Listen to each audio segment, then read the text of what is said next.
I'd like to start tonight with a two-word question. Why not? 6 months ago, my mother was diagnosed with stage 1 breast cancer. Since then, I've never seen a more lively, compassionate, and loving woman. On the outside, sure, she's lost her hair, but on the inside, her heart and mind have grown, which I didn't think was possible. While I can't comprehend the full extent of pain she's experiencing, I know it's hard, I know it's scary, both mentally and physically. Her remarkable response to managing an unexpected health diagnosis and her ability to find strength seemed surprising to me at first. But after some time, I realized this is who she is. This is the mother who 2 years ago opened her home to me as I moved from New York City to Wisconsin to pursue my dream of starting a business. A mantra she always said growing up was, embrace the journey. Make the most of anything. Tonight, I'm going to share 3 stories with you from my life. But before I begin, I'd like to first thank the faculty for everything they do for the students here. You helped build the foundation to my life 10 years ago. To Mr. Walter and the supporting staff, it's truly an honor. Most importantly, to the class of 2023, congratulations. My first story is about embracing the journey. Growing up, I had a dream of starting a business. I never knew what type of business. All I knew was the feeling of creating something. Whether building a treehouse or setting up a lemonade stand at the neighborhood picnic and working with my brothers, that the effort, the reward, the process, it all just captivated me. Rewinding a bit, I was born and raised in Wisconsin, where the term boarding school meant punishment. The sport of lacrosse was in its nascent years, and to my family, attending an Ivy League school and working on Wall Street were not topics commonly discussed at our dinner table.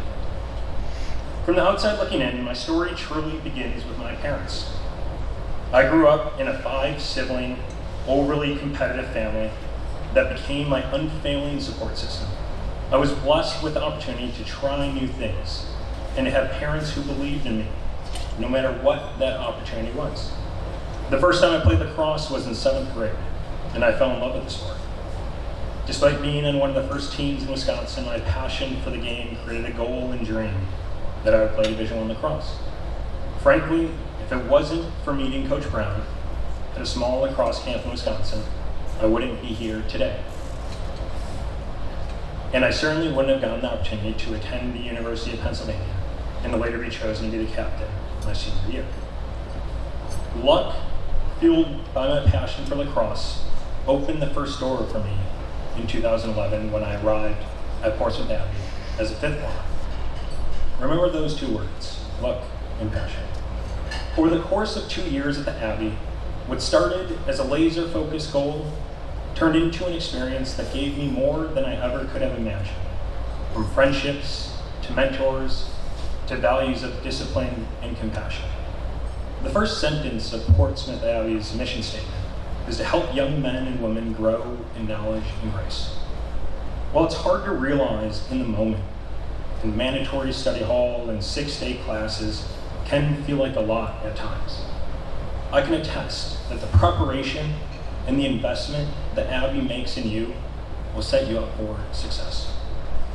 But ultimately, as individuals living the experience, it's up to us to decide what we make of it. If you remember one thing, remember that. My second story is about failure and learning.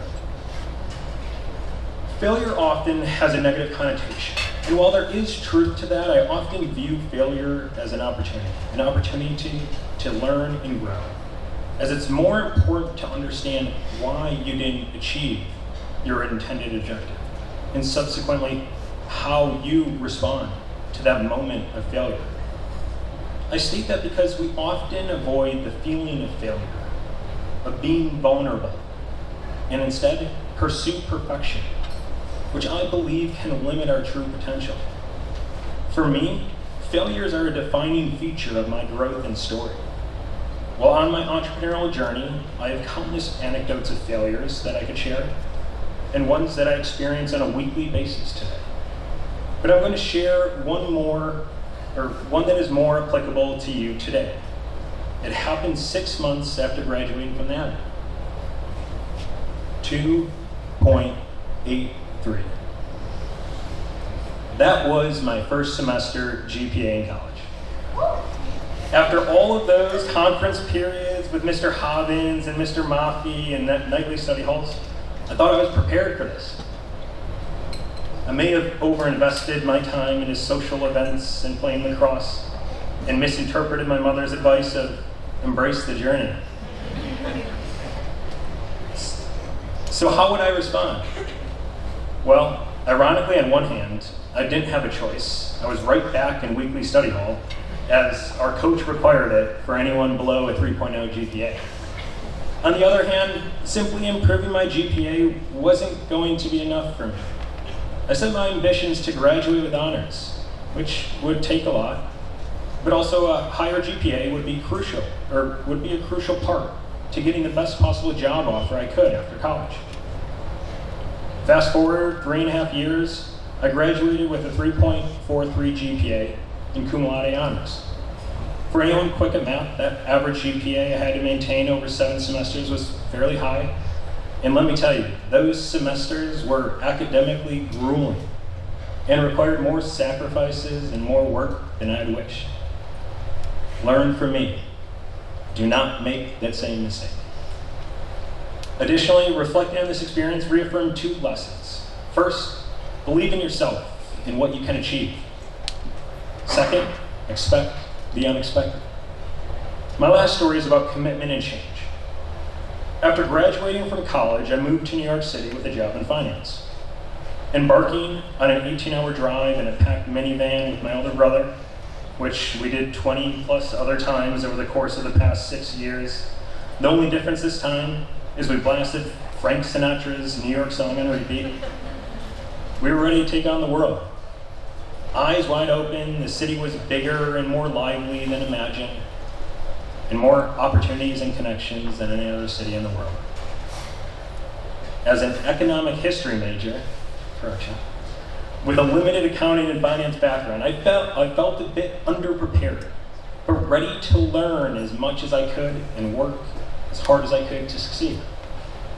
No, that feeling of unpreparedness is oftentimes us going outside of our comfort zone.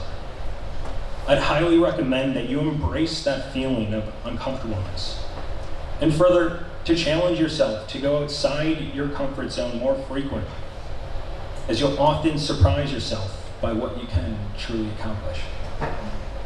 Going in, I wasn't planning to be a lifelong finance professional like some of my close friends and classmates. For me, while I genuinely enjoy math, numbers, and business concepts, I took this opportunity to start my career by building a strong foundation. I'd received a broad skill set and knowledge base that could be applied to next opportunities. At the time, candidly, I didn't know what doors would open next, or even what I wanted to do.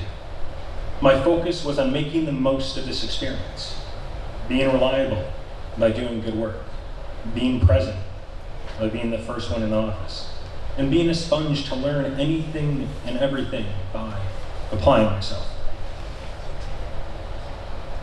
Because we can't connect the patterns of our life by looking forward. It's only backward.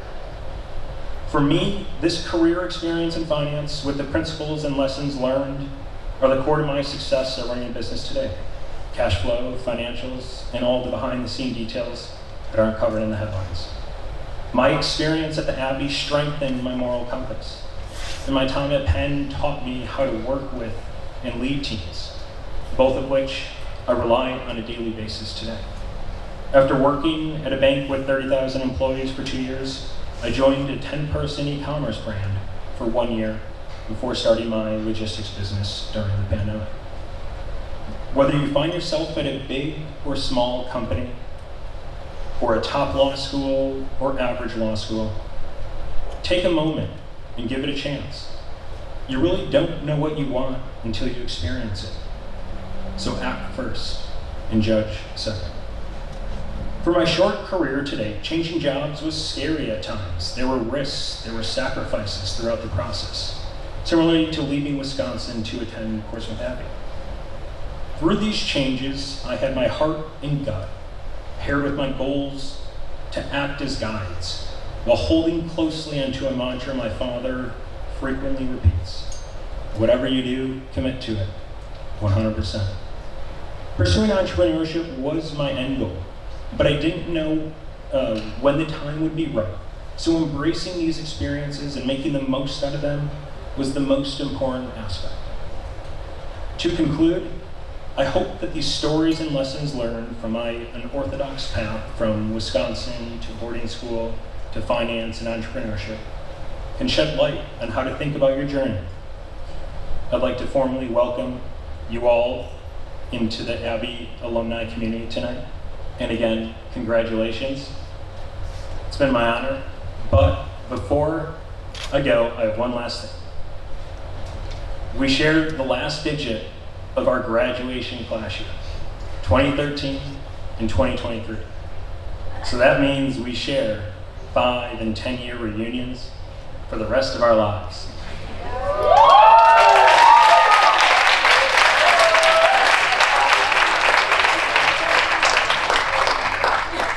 So, I don't know about you, but I'm going to enjoy the question to you all. So what did you remember from your guest speaker at the 6th Form Alumni Dinner? Have a great night, guys.